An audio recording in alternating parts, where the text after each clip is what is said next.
امام کا جو ڈاکومنٹڈ پہلا مناظرہ ہے وہ اس وقت ہے کہ جب امام کا سن 3 برس کا ہے. میں یہاں سے بات شروع کر رہا ہوں، دیکھیں بات کہاں تک جاتی ہے. جو ڈاکومنٹڈ امام کا تاریخ میں مناظرہ موجود ہے وہ بھی ایک اتنے مشکل موضوع پر ہے کہ ابھی میں آپ سے عرض کرتا ہوں. عبد الملک بن مروان، اس نے خط لکھا ہے کسے؟ ہمارے چوتھے مولا یعنی امام صادق کے دادا امام سید الساجدین زین العابدین علی بن حسین علیہ السلام کو. اللہم صلی علی محمد و محمد. عبد الملک بن مروان کی موت ہو گئی ہے 86 ہجری. امام صادق علیہ السلام کی ولادت ہے 83 ہجری.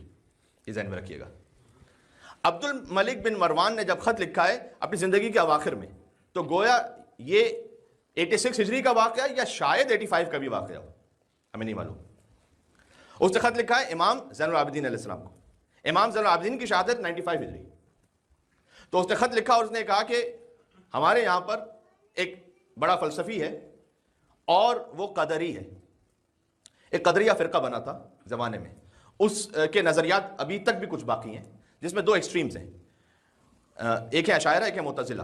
یہ اہل سنت ہی میں 2 فرقے ہیں علم کلام کے اعتبار سے. اشاعرہ یہ کہتے ہیں کہ جو کچھ ہے وہ اللہ کروا رہا ہے، انسان کا کوئی دخل ہے ہی نہیں. یہ نظریہ بنایا تھا بنی امیہ نے اور اس کو سپورٹ کیا پولیٹیکلی کہ کربلا کا واقعہ ہوا تو اس میں ہمارا کیا قصور ہے، جو کروایا اللہ نے کروایا. اس کا جواب تو بڑا آسان ہے کہ اگر آج ہم بنی امیہ پہ لعنت بھیجے تو بگڑنے کی ضرورت نہیں، اس لیے کہ ہم سے بھی جو کروا رہا ہے اللہ ہی کروا رہا ہے.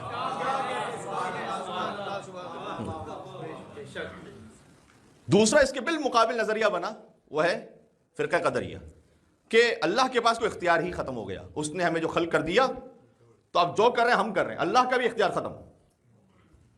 یہ اس ایکسٹریم پر مولا علیہ السلام نے فرمایا تھا الامر بین الامرین، معاملہ دونوں کے درمیان ہے.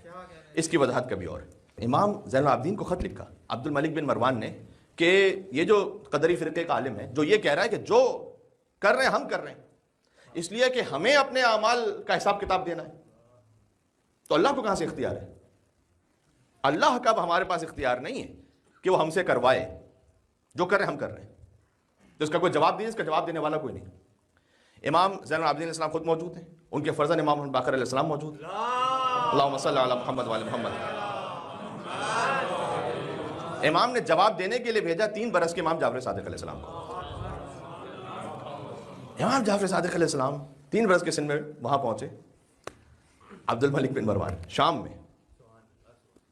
گویا شاید امام یہ سمجھانا چاہتے تھے کہ جس شام میں تم نے حسین کے بچوں کو قیدی بنایا تھا، آج حسین ہی کا ایک بچہ 3 سال کا وہ اپنے علم سے شام فتح کرنے آ جائے.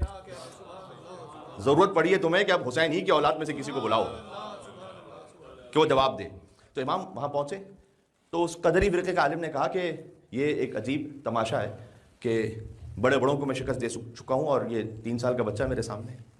امام نے ایک بہت لطیف جملہ اس سے کہا. امام نے کہا کہ تجھے زیادہ انتظار نہیں کرنا پڑے گا، گفتگو کر لیں.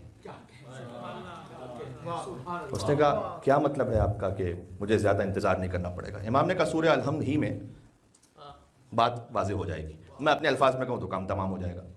امام نے کہا سورہ الحمد پڑھنا شروع کر.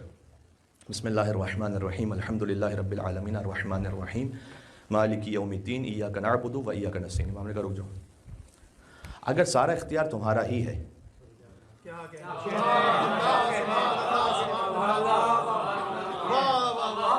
اگر سب کچھ تمہارا ہی، اللہ کا کوئی دخل ہے ہی نہیں، تو ایاک نعبد و ایاک نستعین کا مطلب کیا ہے؟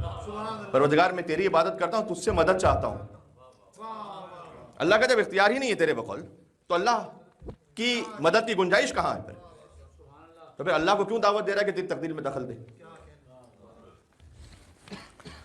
اس نے کہا کہ میں نے ایاک نعبد و ایاک نستعین سینکڑوں ہزاروں مرتبہ سنی تھی، لیکن آج آپ کی زبان سے ایسا لگ رہا ہے جیسے پہلی مرتبہ میں ایاک نعبد و ایاک نستعین سن رہا ہوں. اس سے پہلے سمجھ میں نہیں آئی تھی، آج سمجھ میں آئی ہے. 3 سال کے امام جعفر صادق علیہ السلام سے یہاں سے امام کی ڈیبیٹس کا آغاز ہوا ہے.